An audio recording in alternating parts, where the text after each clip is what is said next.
Hi, I'm Jill Sobule, and you're watching Live at Club Cafe, the next stage in music. Okay, that was kind of normal. That's where you're watching me. Club Cafe, Pittsburgh. Tonight on Live at Club Cafe, Jill Sobule. This Brooklyn singer-songwriter found her motivation early in life. Music or bust. I think the moment I realized I needed to get serious about music was when I realized I was inept at everything else, you know. And then I thought, here's the one thing I can do. Plus, crooked fingers. Now this band's frontman, Eric Brockman, says you gotta rely on the musical muse to inspire your songwriting. Songs happen to you. Songs you don't sit down and like come up with ideas. Whoever does that's full of crap. Two great artists, one great night. You're watching Live at Club Cafe, the next stage in music.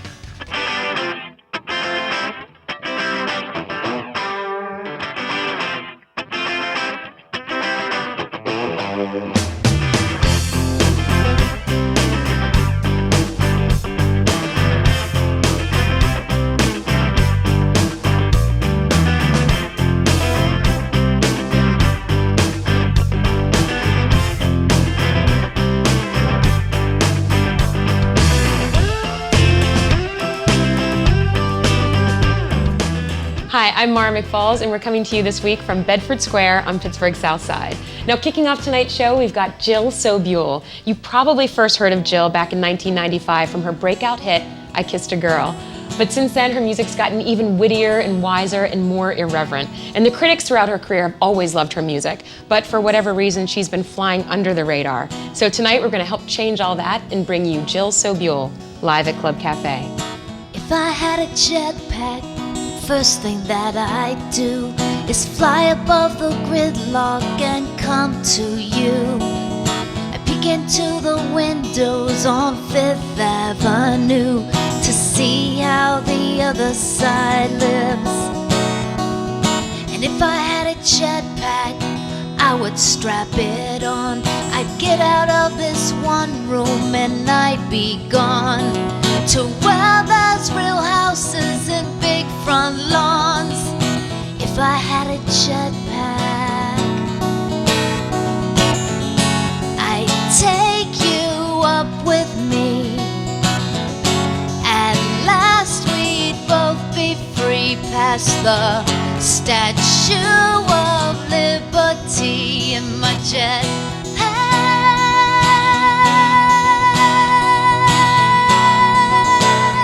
I had such eclectic taste growing up because I liked my parents' music, which was kind of bossa nova, the Stan Getz, Jobim, even musical theater, which I hate to admit sometimes. I like old ones. Then my brother, 8 years older, had all the Bob Dylan, John Prine, the old, singer-songwriters, and then I liked R&B. So it was even today my record collection is completely, it makes no sense. Through all these influences, Jill found her own voice, and in 1990 released her first album called Things Here Are Different. And on this one, she brought on producer Todd Rundgren. Todd doesn't have the best bedside manners. Like being in the studio, he would say, my first vocal, and he'd go, all right, that's adequate, let's move on to the new one. And his girlfriend would assure me that meant he loved it, but it was interesting. But after that, I decided, I'm gonna work with my friends. In 1995, Jill signed with Lava Records and released what would be her biggest and probably most controversial hit of her career, I Kissed a Girl. I was being real racy, now it's nothing, but it was the first song that had any kind of homoerotic content, and even though that it was kind of my cross to bear, that song, because I became the Kissed a Girl girl, but now I embrace it. First of all, any bit of money I've ever made has been through that song, And, to this day I'll get kids who are saying, when I was a kid, they're not kids anymore. That song was really a great thing for me and helped me out. Some kid in Alabama. She called home to say she'd be late. He said he worried, but now he feels safe. I'm glad you're with your girlfriend. Tell her hi for me. Then I looked at you, yeah, girls in your eyes, but it only lasted a little while. Then I felt your hand above my knee. the world. They can have their diamonds and we'll have our pearls. I kissed a girl. I kissed a girl. Oh, yeah. My songs are, I kind of have no idea where I'm going. I write the very first word, like I'm writing a short story or an essay. So that's probably why they're very narrative and storytelling. And for instance, just an example, writing A Kiss to Girl, I never knew that that would be the chorus until I got to that point. So that's one way of writing. But, you know, I'm also not one of those that writes every day. And I always I always get pissed off when I hear other songwriters that they sit down and write every day. I'd like to think that they're not always good. I had this dream we were in the resistance, somewhere in France fighting traitors and fascists. You were my mistress, yes, you were a woman, but I knew it was you by the shape of your mouth. And you called me Maurice, and I had a small mustache, played clarinet in a decadent band until we hid in the bushes, shot from the bushes, loved in the bushes like there is no tomorrow. Jill's getting rave reviews for her latest effort on Artemis Records called Underdog Victorious, and she drew on her junior high days for inspiration on much of the album, like her hit single Cinnamon Park. It's packed with sounds of the 70s. Cinnamon Park, I bought a little goofy sampler, and I took all these old 70s records and sampled little bits and pieces of kind of known songs. And I had Saturday in the Park by Chicago, and I thought, this is kind of one of the most unhip samples ever, but I loved it so much, and it evoked a time period for me in junior high school when we'd go to the Battle of the Bands, and basically it's a song about eating mushrooms. And what the funny thing about it was that I was on Nickelodeon's, their version of MTV's Total Request Live, and they played that song. But they wouldn't play Underdog, which they thought might have had homosexual things in it, but they would play the song about eating mushrooms. Me and Betty Shelley were at Cinnamon Park, waiting for the Battle of the Bands. Betty's older brother had a bad reputation in a waterbed in his van. He said, hey, Chili Sue, I got something for you, something that'll blow your mind. We walked into his van and he opened his hand. He said, it's only Mother Nature, only Mother Nature. Cinnamon Park in the cinnamon days. We were so freaked out, but in a really good way. In a really good way, yeah, those were the days. I wish I could go back again. Strawberry Gloss was kind of a companion piece to Cinnamon Park. It's kind of a nostalgic look back at those kind of teen days. And I always think that Freud got it wrong, that it's not the first 2 weeks or first few months that design a person. It's that 7th and 8th grade that really you up.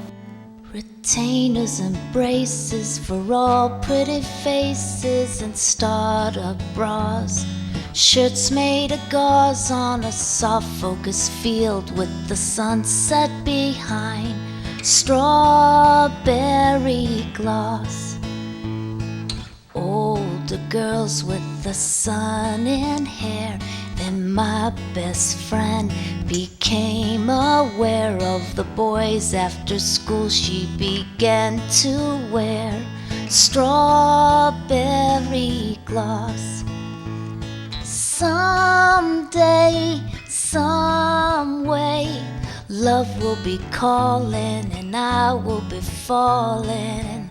Sometime I'll find someone to love me too.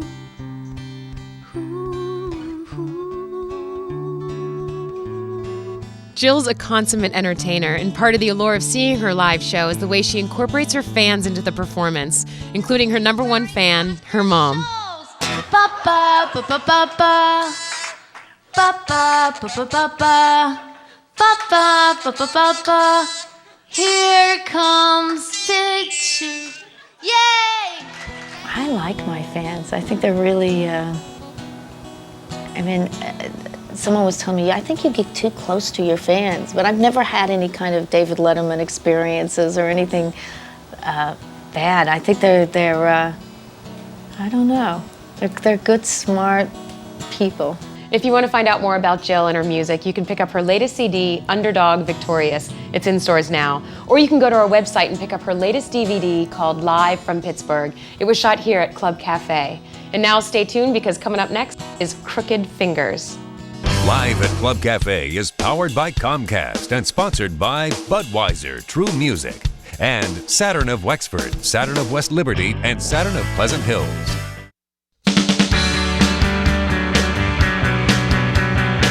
Welcome back. We're coming to you this week again from across the street at Cafe Allegro on Pittsburgh's South Side. And now our next guest for tonight's show is Crooked Fingers, headed up by Eric Bachman. Now Bachman's gone through a sort of metamorphosis in the last decade, from being the lead singer of Archers of Loaf to being a sort of rootsy troubadour in his current band called Crooked Fingers. And now his new music is soft and lonely, and it's mostly about drinking hard and losing love. But it's got this sort of dignity and grace about it, kind of like he finally reached the bottom of this bottomless pit, but he found out that it's not quite so bad. But you can see for yourself because we've got him here for you tonight, live at Club Cafe. Those fancy things your new boy bought you for won't save a jaded girl like you. So I must question what you take me for. I know for him your love's not true. So while you lay with that joker tonight, my friend, his love just ain't doing you right. Again, won't you hear my heart? I'm transmitting a call to love.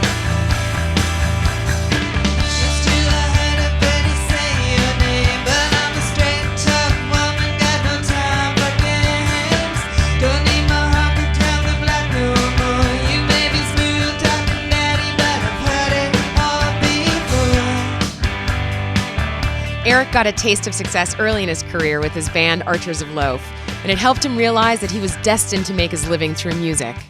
It's a weird thing because yes, I was surprised when Women Front and the Archers of Loaf did well. I was surprised. I didn't think it wasn't going to, but I didn't suspect that it was going to either. But at the same time, as being surprised when the success happened, or being able to make a living doing it happened, I also had not planned on anything else. So subconsciously, maybe something was going on where I just kind of knew. I don't know if maybe knowing is not the right word. Maybe it is, I don't know, but there is a weird sense that I have no other skills. I don't know how to do anything else.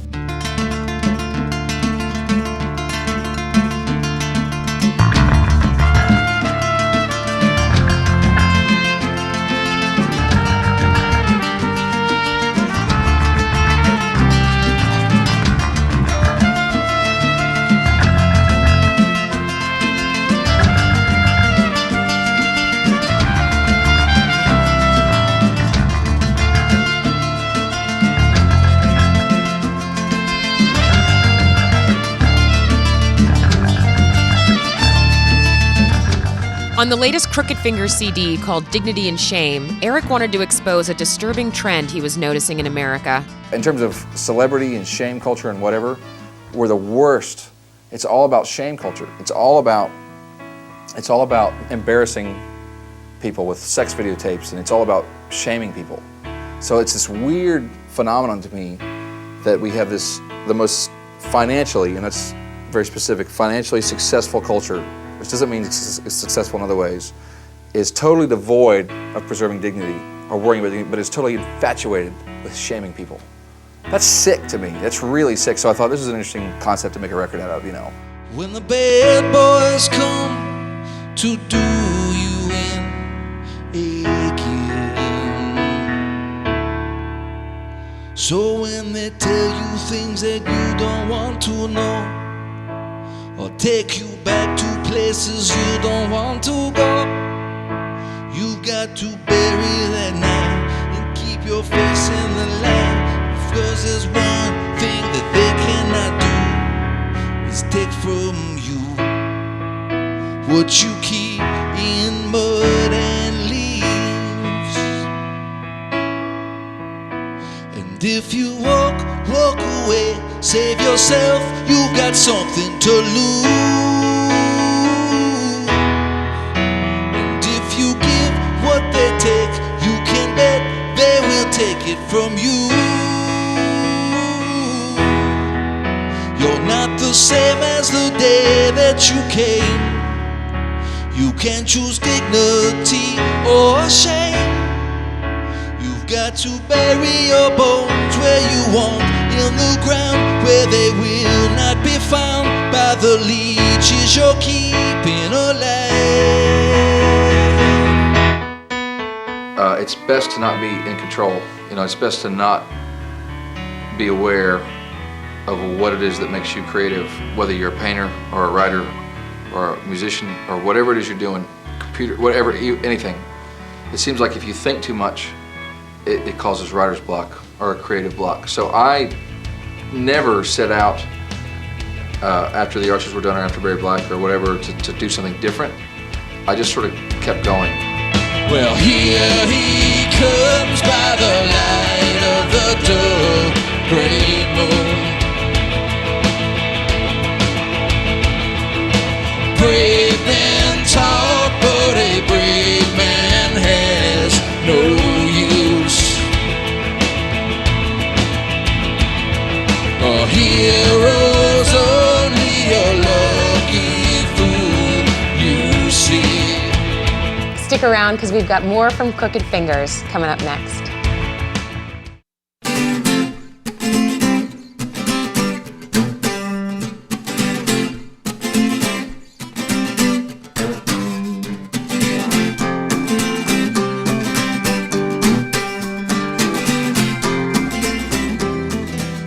So thank you, love, you were so kind to me.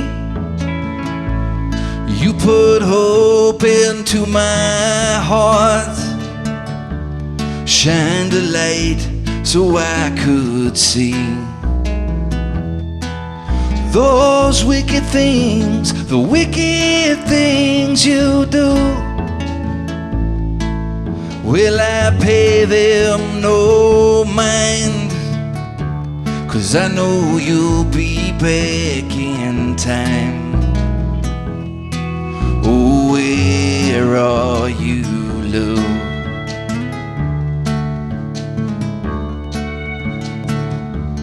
Tell me, where are you, love? The world's becoming more individualistic, at least America is, our world is, where we live is becoming more individualistic, and I think it's really important that there are people out there trying to preserve community, the opposite of that, trying to bring people together as a, and I feel like touring is not one of the last bastions of it, but it's certainly one way you could perceive it as, we just basically played a show tonight and there was about 150 people, 100 people, whatever it was, enjoying time together. I mean, whatever you want to, even if you don't like the music, whatever, it's like, yeah, it's just that, you know. But they're not in their house on their computer playing Texas Hold'em with some moron in Montana, you know, they're not doing that, you know. It's connected. It's like there's people, there's human beings touching each other, looking at each other. That needs to be preserved. The minute that goes away, you know, we're screwed. So for me, that's the appeal of touring and just playing music in general. But they can tell when you're afraid. I thought I heard the doctor say. I thought I heard the doctor say. I thought I heard the doctor say. Antonita, my dear, don't you cry. I have only one year. Love till I'm home again in Andalusia. Love till I'm home with you in Andalusia. You can check out Crooked Fingers' latest CD called Dignity and Shame. It's in stores now. If you want to find out more about Crooked Fingers or Jill Sobule, check out our website at clubcafelive.com. And now it's time to catch this week's Buzz. We're back for this week's Buzz, where we bring you the freshest new music that's in stores now. Let's go check some out. First up is Maya Sharp. Now, Maya's a singer-songwriter, and she makes these jazzy, folksy rock records where she plays guitar, keyboard, saxophone, and she sings her own tunes.